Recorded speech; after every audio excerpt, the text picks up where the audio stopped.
देख रहे हैं दैनिक भास्कर डिजिटल। और दोस्तों, हम मौजूद हैं दिल्ली के भारत मंडपम में, जहां पूज्य संत मुरारी बापू जी की श्री राम कथा चल रही है और शांति की मिशन के अग्रदूत हमारे साथ मौजूद हैं।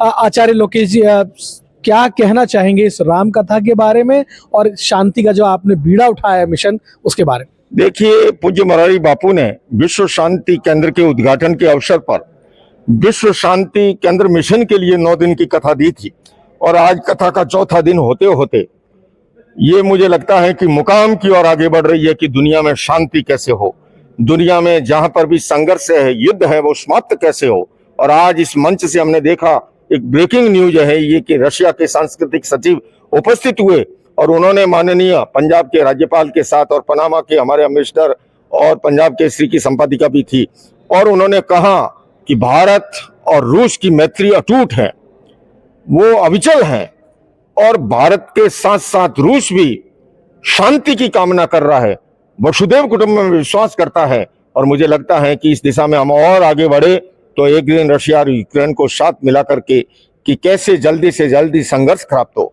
क्योंकि युद्ध, हिंसा और आतंक किसी समस्या का समाधान है नहीं। मेरा यह मानना है वार्ता के द्वारा, संवाद के द्वारा, पीस थ्रो डायलॉग के द्वारा हर समस्या को सुलझाया जा सकता है, क्योंकि हिंसा प्रतिहिंसा को जन्म देती है और वो कोई समाधान नहीं है। बल्कि मैं तो ये भी कहूंगा कि युद्ध के बाद भी क्या होता है, बातचीत की टेबल पे आते हैं तो भला पहले ही बातचीत की टेबल पे क्यों ना आए, बर्बादी से पहले।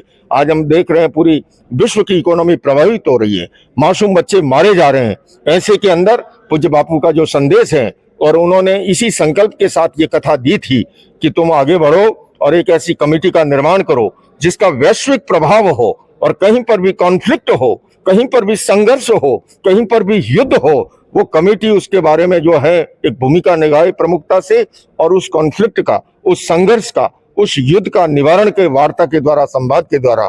यही भगवान महावीर का अनेकांत दर्शन है, यही अहिंसा दर्शन है, यही पूज्य मुरारी बापू का संदेश है। तो आइए, क्योंकि भारत ही वो देश है जो विश्व शांति की दृष्टि से लीड कर सकता है। इस समय भारत को एक विजनरी प्रधानमंत्री मिला है, और ऐसे के अंदर क्योंकि भारत को विरासत में वसुदेव कुटुंबकम का संदेश मिला है, महावीर का अहिंसा का संदेश मिला है, भगवान राम का मर्यादा का और अनुशासन का संदेश मिला है, इसलिए विश्व शांति की दृष्टि से कोई लीड कर सकता है, भारत देश ही कर सकता है। और अब ये देश उस दिशा में चल पड़ा है।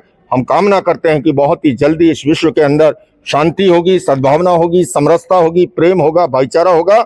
इन्हीं शब्दों के साथ बहुत बहुत धन्यवाद दैनिक भास्कर का। जैन आचार्य के द्वारा मुरारी बापू की राम कथा कराना एक तरह से समाज की एकता का सबसे बड़ी प्रदर्शन है। आयोजकों को मैं इस बात के लिए धन्यवाद देता हूं कि मुरारी बापू जैसे संत, जिनकी वाणी से इस रामायण की कथा ने संपूर्ण देश को राममय बनाने में बहुत बड़ा मददगार रहा है, और बापू के वाक्यों में भी उनके जीवन की साधना, तपस्या, उनका, मैं सोचता हूँ जब भी मैंने उनको देखा कथा में, यही वेश और यही उनका ड्रेस है। मैं उनका श्रोता रहा हूँ और मैंने एक तरह से उनके इस राम कथा से ही जीवन के अंदर कुछ करने का आगे बढ़ा हूँ।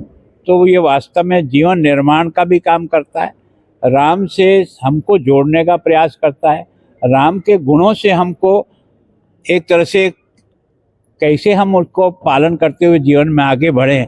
तो मैं सोचता हूँ कि बापू की यह जो है देश और विदेश, मैंने दुनिया के अधिकांश देशों में बापू की कथा के लिए लोग बहुत लालायित रहते हैं।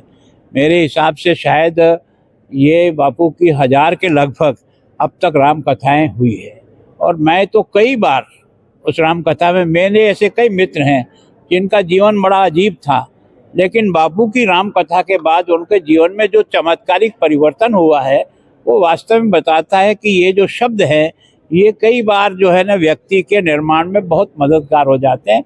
मैं भी उसी में से एक। बापू जी की ये राम कथा है, आपने सुनी, क्या कहना चाहिए?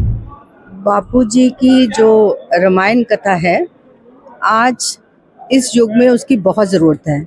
आज हमारे देश में राम जैसी मर्यादा, संस्कार, संस्कृति सबकी बहुत ज़रूरत है।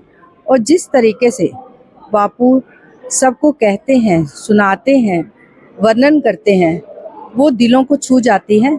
ऐसी कथा जिसका बहुत आनंद है, जिसकी बहुत ज़रूरत है आज के समाज को। आज के समाज को दो ज़रूरतें हैं, एक संस्कारों की, संस्कृति और संस्कारों की, और दूसरा कि हम सभी अहिंसा के पग पर चलें। दो संतों ने आज कमाल कर दिया है। बिल्कुल सुननी चाहिए। आज आपने देखा 2 एम्बेसडर थे, एक एम्बेसडर ने तो हिंदी में बोला, वो ये बापूजी और हमारे देश के संतों का ही कारण है जो हमारी भारतीय संस्कृति संस्कार विदेशों में फैले हुए हैं। जो आपने आज उसका रूप देखा, 2 एम्बेसडर किस तरह से खुशी से अपने खुशी जाहिर कर रहे थे कथा सुनने के बाद। उन्होंने बहुत बड़ा फैसला लिया है। जैसे अभी पूछना चाहूँगा, मीडिया की भी जीत हुई है, आप उसके बारे में कुछ कहना चाहेंगे? मीडिया, देखो मीडिया हमेशा जीतता है, मीडिया सत्य की राह पे चलता है। मीडिया कभी हमेशा निडर, निर्भीक, निष्पक्ष होकर चलता है। तो मीडिया हमेशा जीतता है, जीतेगा, जीतता रहा है। मीडिया देश का चौथा स्तंभ है जो हमेशा आगे बढ़ेगा और सबको साथ लेके चलेगा। समाज की, देश की, राजनीतिक अच्छाई बुराई को हमेशा सबके सामने लाएगा और कभी झुकेगा नहीं, कभी टूटेगा नहीं, कभी रुकेगा नहीं। हमारे जो आदरणीय लाला जगन्नारायण जी थे, रमेश चंद्र जी थे, अश्विनी जी थे, उन्होंने हमेशा निडर, निर्भीक, निष्पक्ष पत्रकारिता की है और हमेशा देश के लिए, देश की एकता और अखंडता के लिए जीवन दिया, जीवन दान दिया, अपना जीवन निछावर किया, दान नहीं निछावर किया। और वो पहले देश की आज़ादी की लड़ाई के लिए लड़े, फिर देश की एकता अखंडता के लिए अपने प्राण निछावर किए और देश के लिए ही उनकी कलम चली और हमेशा चलती रही। आज उनके बच्चे आदित्य, अर्जुन, आकाश वो कलम को लेकर आगे बढ़ रहे हैं।